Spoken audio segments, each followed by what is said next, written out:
에베소서는 여러분이 잘 알고 있는 대로 교회론에 대한 이야기가 아주 잘 나와 있습니다. 그래서 1장에 보면 예수 그리스도가 교회의 머리다, 교회의 주인이 하나님이시고 교회의 머리 되신 예수님에 대한 이야기를 하죠. 그리고 2장에서는 교회의 본질은 예수 안에 있는 공동체, 예수 중심, 예수 안에 있는 공동체가 교회다, 그렇게 정의를 내립니다. 그리고 3장에 오면은 교회의 비밀은 예수 그리스도로 말미암아 열려지는 천국에 대한 비밀 이야기를 하고, 오늘 본문에 오면 앞부분에 성령 안에서 그 교회는 하나다, 몸이 하나이듯 그리스도가 머리고 우리는 한 지체인 것을 비유로 이야기를 하고 있습니다. 그 하나된 지체가 성령 안에서 오늘 본문 바로 앞부분에 보면 새 사람을 입었다, 이렇게 이야기를 하고 나오게 됩니다. 근데 오늘 본문에 와서는 그 새 사람을 입은 성도에게 하나님의 자녀에게 나타나는 몇 가지 특징 이야기를 하면서 이것이 하나님께서 우리에게 보여주신 삶의 표준, 또는 하나님이 이 땅에 오셔서 우리에게 가르쳐 주신 예수 그리스도의 삶, 그렇게 정의를 내리고 있는 것입니다. 오늘 본문은 이렇게 시작을 하죠. 거짓말하지 말아라, 이렇게 시작을 합니다. 하나님의 자녀의 가장 큰 1번의 특징으로 거짓말을 멀리하는 것이다. 좀 여러분, 그 거짓말에 대한 이야기는 사실 인류가 처음 타락할 때 아담과 하와를 미혹했던 사탄이 사실 거짓의 영이었습니다. 그래서 거짓으로 유혹을 했죠. 죽을까 하노라, 이 말에 대해서 결코 죽지 않을 것이다. 하나님은 선악과를 따먹으면 죽는다라고 분명하게 말씀하셨는데 마귀는 죽지 않는다라고 거짓말을 하고 있는 것이죠. 그리고 오히려 너희 눈이 밝아서 하나님과 같이 될 것이다라고 미혹을 합니다. 그래서 하나님의 자녀는 거짓말로부터 멀어져라.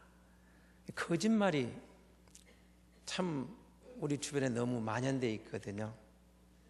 지난주는 여러분, 경남기업 회장님이 자살한 사건 때문에 정계가 지금 들썩이고 있는데요, 그가 분명히 말을 해도 아무도 나는 기억이 안 난다, 나는 모른다, 이런 이야기를 하고 나오죠. 세상은 거짓말을 너무 쉽게 합니다. 자기 유익을 위해서.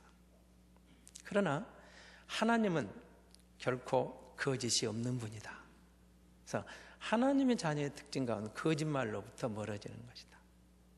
그 다음에 나온 게 뭐죠? 분을 내어도 해가 지도록 품지 말아라. 26절, 27절에 보면 죄를 짓지 말고 해가 지도록 분을 품지 말고 그렇지 않으면 마귀에게 틈을 탈 기회를 준다, 이렇게 이야기를 하고 있습니다. 근데 이 이야기는 좀 극과 극입니다만 두 가지 교훈을 생각하셔야 됩니다. 우리 안에 있는 잘못된 감정을 표출해서 분노하는 것, 화내는 것은 하지 말아라.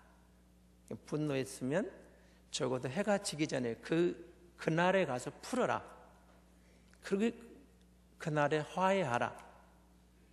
그날을 넘기지 말아라. 그렇지 않으면 마귀가 틈을 타게 될 것이다, 라는 말이죠.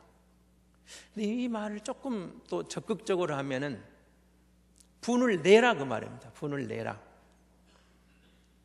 그 분을 내는데 불의를 보고 잘못된 것을 보고 악한 것을 보고 의분을 낼 줄 알아라, 그 말입니다. 근데 그거는 그 해가 지기 전에 봤으면 바로 하라는 겁니다.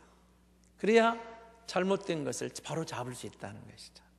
그러니까 이 말은 우리 어떤 그 잘못된 감정에서 나오는, 그러니까는 내 속 사람을 통제하지 못하는 화풀이, 그것은 하지 말고, 그러나 불의를 바로잡는 그런 부분에 대해서는 망설이지 말아라. 그래야 세상이 달라질 수 있다는 거죠. 계속 방치하면 그것이 옳은 줄 알고 그것이 관념화되어 버리고 그것이 정착되면은 갈수록 어려워지는 것이죠. 주님이 6월절을 앞두고 성전에 올라가셨을 때 그 성전에 있는 비둘기 파는 사람들, 동정 바꾸는 사람들을 다 엎으시죠. 그 장면이 나옵니다. 주님이 이렇게 막 화내신 분이 아니라 그때는 굉장히 화를 내셨어요. 그게 이제 의분이죠. 내 집은 만민이 기도하는 집이거늘 어떻게 이 집을 갖다가 장사하는 집으로 만들어 버렸느냐 라면서 주님이 가졌던 그 의분이라는 것이죠. 성도는 자기 안에 있는 잘못된 감정에 대해서는 컨트롤을 하되 세상이 잘못 돌아가는 것에 대해서는 때로는 항의를 하고 지적을 하고 잘못됐다라고 말할 수 있어야 된다는 것입니다. 그러면서 이제 거짓말하지 말아라가 나옵니다. 거짓말하지 말라, 그 다음 나온 게 도둑질하지 말아라. 여러분, 우리나라의 어떤 청렴 지수라든지 이런 것이 조금 생각보다 저 밑에 있거든요. 우리 흔히 그런 말 하죠. 아직도 우리나라에는 눈먼 돈이 너무 많다. 그래서 좀 힘 있는 사람들, 또 권력적인 사람, 그러다 보니까 이번에 경남기업 그분의 이야기처럼 수억이 또는 수십억이, 수백억이 주어주는 것도 그 소위 말하는 실권 있는 사람들에게는, 서민들에게는 그림의 떡과 같은 액수도 지출되는 것을 보게 되죠. 도둑질하지 말아라.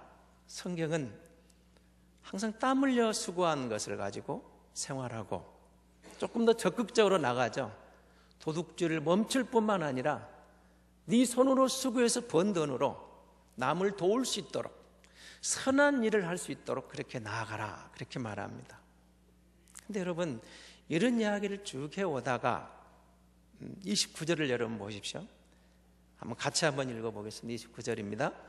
무릇 더러운 말은 너 입 밖에도 내지 말고 오직 덕을 세우는데 소용되는 대로 선한 말을 하여 듣는 자들에게 은혜를 끼치도록 하라. 자, 새 사람을 입었다. 새 사람을 입은 성도들에게서 거짓말하지 말아라, 분을 해가 지도록 품지 말아라, 도둑질하지 말아라, 이런 삶의 구체적인 행동 지침이 나오는가 하면 29절에서는 그러면은 천국의 언어, 여러분 하나님 나라에 들어가서 우리가 쓸 수 있는 언어가 무슨 언어가 있을까? 히브리어냐 헬라어냐? 그럼 지금 그런 문제는 아니죠. 우리 주변에 황당한 이단들은 천국 가면은 한국말을 쓸 것이다, 이렇게 또 주장하는 황당한 교주들도 있습니다만 그렇지 않습니다. 거기서는 무슨 언어, 문자가 문제가 아니죠. 여러분 염려하지 마십시오. 천국에서는 모든 전 세계인들이 다 그리스도 안에 모였을 때 모두가 통용되는 언어가 소통하게 될 겁니다. 근데 여러분, 언어를 배우면서 좀 힘들어하신 적이 있지 않습니까? 우리 아이들이 영어 공부하면서 힘들어 하거든요. 저도 영어 때문에 상당히 좀 고전을 많이 면치 못했습니다. 수학은 굉장히 재밌었는데 영어 공부하면서 상당히 힘들었던 적이 있습니다.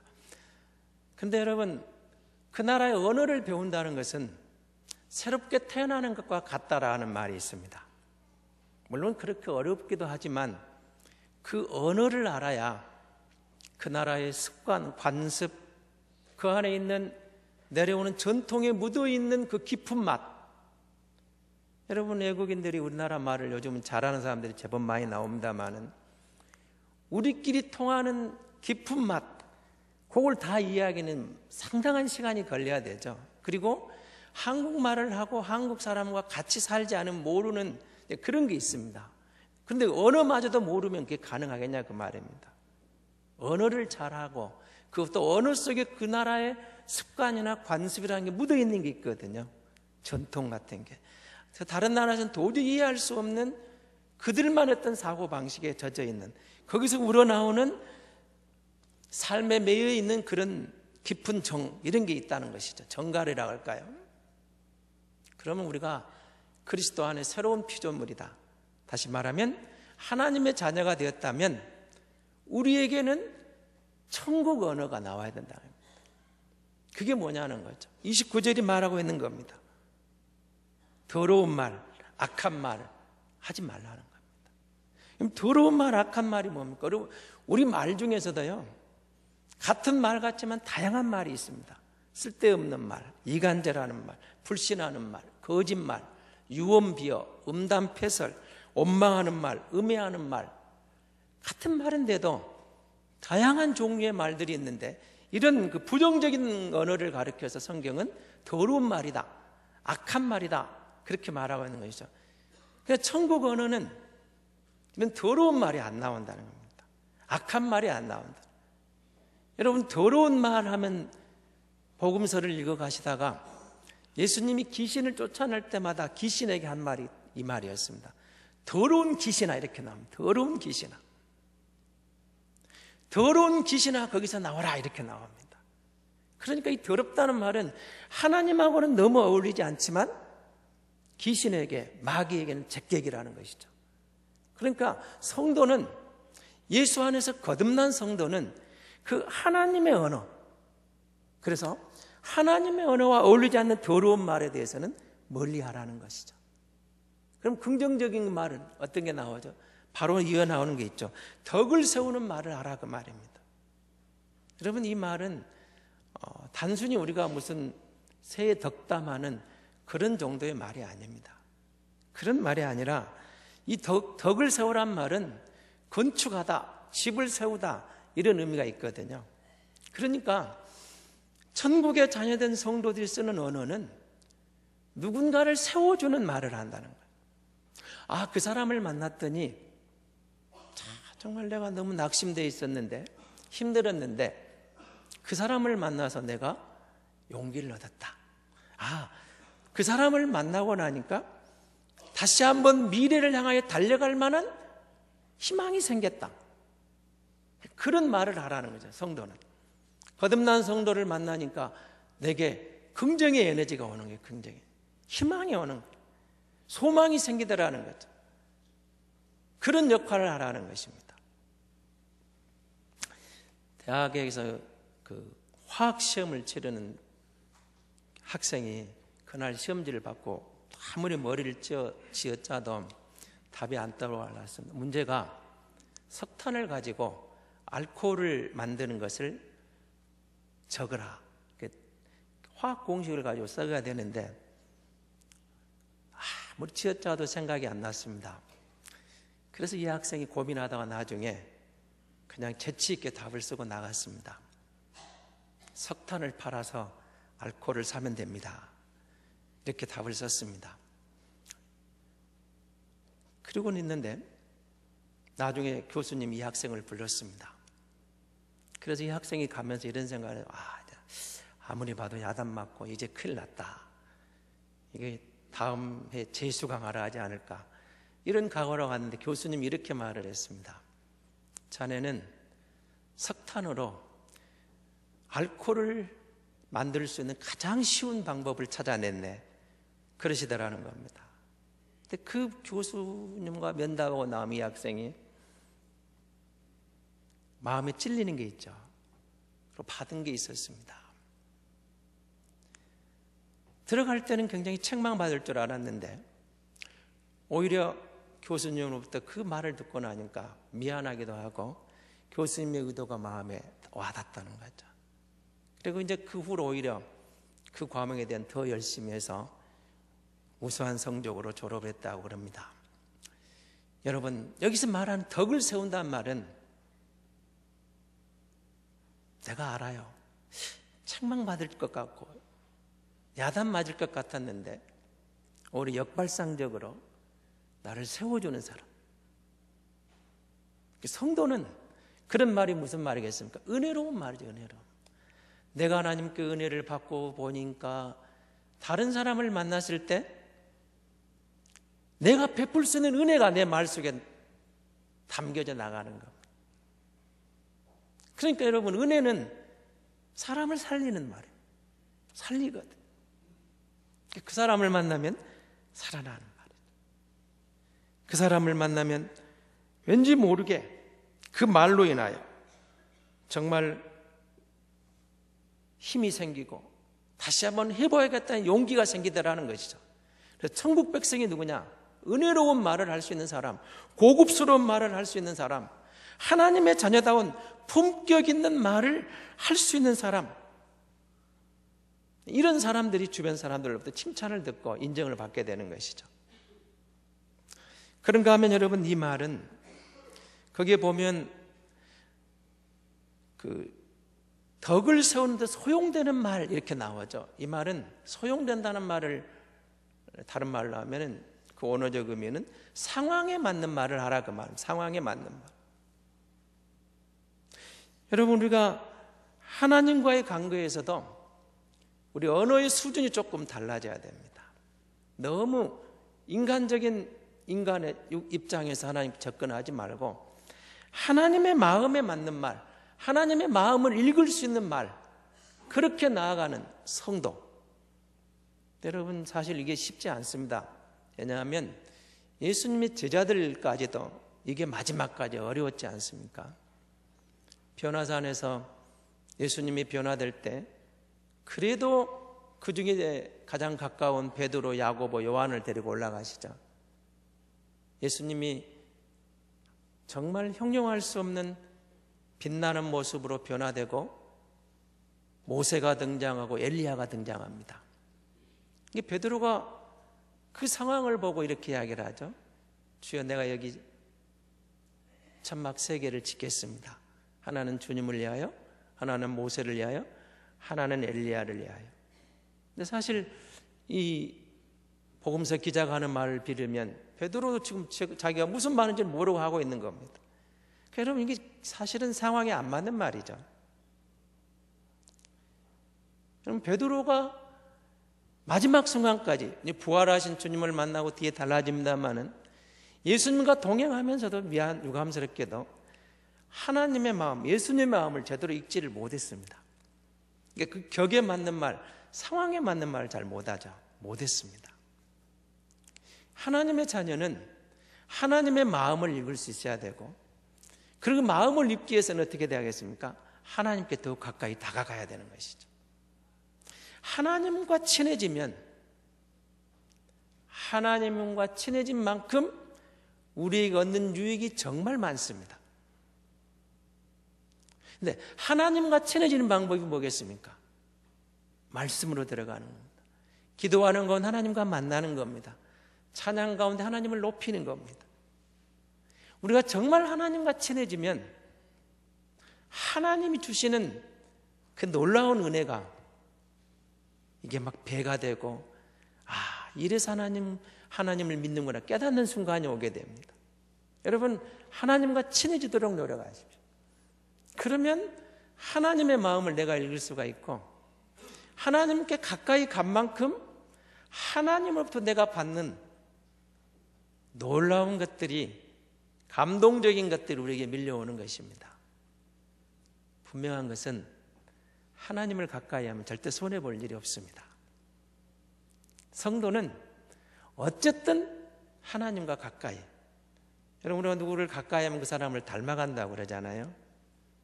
모세가 시내산에서 하나님을 만나고 나오니까 광채가 나잖아요. 하나님을 가까이 하고 나오니까 모세 얼굴에서 광채가 나니까 이스라엘 백성들이 쳐다보기가 민망할 만큼 광채가 났습니다. 하나님을 가까이 하면 하늘에 신령한 것들이 우리 안에도 다가오고 쌓이게 되는 줄로 믿습니다. 하나님을 가까이 하는 것. 그런 다음에 뒤에 말씀 뭐라고 나와 있죠? 듣는 자들에게 은혜를 끼치게 하라. 다시 말하면 말만 들어도 은혜가 되는 경우가 있어요. 그 사람하고 말만 들어도. 다시 말하면 말과 더불어서 은혜가 전달된다는 것입니다. 여러분, 우리의 언어 가운데 최고의 언어는 언어의 격이 올라갈 뿐만 아니라 그 말 속에 하나님의 은혜가 전달되는 사람, 그런 언어가 되는 것입니다. 그 언어가 전달된다. 여러분, 오늘 본문 이야기는 우리가 누구냐? 그리스도 안에 새 사람이 되었다. 그럼 새 사람은 어떤 특징이 있느냐? 이러이러한 특징이 있다는 이야기예요. 거짓말을 하지 말고, 분을 내어도 해가 지도록 분을 품지 말고, 도둑질하지 말고, 말도 정말 천국의 언어를 익혀서 선한 말, 은혜로운 말, 품격 있는 말, 고급스러운 말, 하나님의 자녀다운 언어 생활로 나아가라, 그렇게 말하고 있거든요. 여러분, 오늘 우리 시대의 성도를 보면 크게 말하면 세 가지로 말할 수가 있습니다. 첫째는 혼합형입니다. 교회를 다니는데 세상 사람과 전혀 다를 바 없는, 똑같이 교회 오면 성도 같고 세상에 가면 불신자 같고, 그래서 혼합되어 있는 절충형 신자들이 있습니다. 그런가 하면 분리형 신자가 있습니다. 세상과 완전히 담을 쌓아버리고 나만 거룩한 것처럼. 그래서 이 혼합형으로 간 사람들은 인본주의, 세속주의 신앙으로 흐를 수가 있고, 분리형으로 가게 되면 너무 율법주의적인 신앙으로 흐를 수가 있습니다. 그런데 주님이 우리에게 요구하신 것은 혼합형도 아니고 분리형도 아닙니다. 그것은 구별형입니다. 구별형. 그래서 주님은 우리가 세상이 있지만 세상에 속하지 않는 그리스도인을 이야기하는 것입니다. 주님은 우리를 불러내서 무슨 따로 산에 모으신 게 아니죠.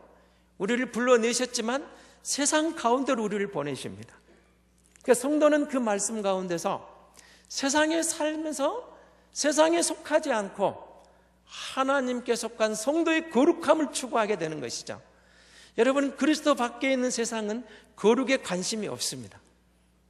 하나님에 대한 관심이 없는 사람은 무슨 거룩에 관심이 있겠습니까? 그러나 우리가 예수를 믿고 나면 죄에 대해서 경계할 뿐만 아니라 거룩한 삶에 대해서 관심이 있고 거룩한 삶으로 나아가는 겁니다. 한 걸음 한 걸음 거룩한 삶으로 하나님을 닮으려고 나아가는 것이죠. 그 하나님의 닮은 삶 중에 제일 중요한 요소를 오늘 본문은 언어라고 말하고 있는 것입니다. 말을 잘하라는 거예요. 말을. 천국 언어, 내 말을 듣고 누군가를 살리는 언어, 구별된 언어, 정말 더러운 말이 아니라 힘을 주는 말, 용기를 주는 말, 그런 말을 하라는 것이죠. 여러분, 우리 말에 가는 말이 고와야 오는 말이 곱다는 말이 있잖아요. 할아버지 할머니가 이렇게 그 가파른 좀 언덕길을 올라가고 있었는데 할머니가 힘들어서 그랬답니다. 조금 애교 섞인 언어로 영감, 나 힘든데 좀 업어주면 안 돼? 그랬답니다. 할아버지가 그럼 체면상 남자라 자기도 힘들지만 업어줬습니다. 한참 올라가는데 할머니가 등에서 이렇게 물었습니다. 여보, 무겁지? 그랬습니다. 그랬더니 할아버지가 이렇게 대답을 했습니다. 그럼 무겁지? 안 무거워? 머리는 돌이지, 얼굴엔 철판을 깔았지, 간은 부었지, 그러니까 무거울 수밖에 없다고. 할머니가 무안해서 바로 내렸답니다. 조금 올라가다가 이번에는 할아버지가 할머니한테 내가 힘든 좀 업어달라 하겠습니다. 할머니가 업고 갑니다. 조금 업고 하다가 이번에는 할아버지가 이렇게 물었습니다. 생각보다 안 무겁지? 그랬답니다. 그랬더니 할머니가 밑에서 씩 웃더니 머리는 비었지, 허파에 바람은 들었지, 염치는 없지, 그래서 가벼울 수밖에 없다고 그랬다고 그럽니다. 가는 말이 고와야 오는 말이 곱다는 말처럼 우리가 천국 언어를 쓰면 하나님의 은혜가 전달되고 하나님이 주신 은혜를 더욱 누리게 될 겁니다. 잠언 20장 10절은 이렇게 이야기합니다.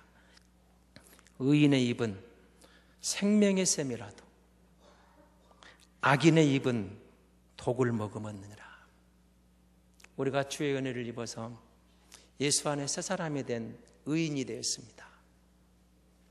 생명을 머금은 악인에게선 독한 말이 나오지만, 사람을 해치는 말이 나오지만, 의인의 입에서는 은혜를 끼치는 말, 덕을 세우는 말, 선한 말, 남을 세워주는 말, 화평케 하는 말, 유익하게 하는 말, 이런 말이 나온다는 것이죠. 사랑하는 성도 여러분, 천국 언어를 배워야 천국의 삶을 누릴 수가 있습니다. 우리가 주 안에서 거듭난 하나님의 자녀로 새 사람이 되었습니다. 거짓말하지 말라. 해가 지도록 분을 품지 말라. 도둑질하지 말라. 선한 말을 하라. 하나님은 저와 여러분을 새롭게 하셨습니다. 우리가 그리스도 안에 새 사람, 천국 백성이 되었습니다. 우리가 주 안에서 거듭난 성도로 천국 언어를 생활하면 험한 세상에서도 천국의 은혜를 누리며 하나님의 놀라운 은혜를 경험하게 될 줄로 믿습니다.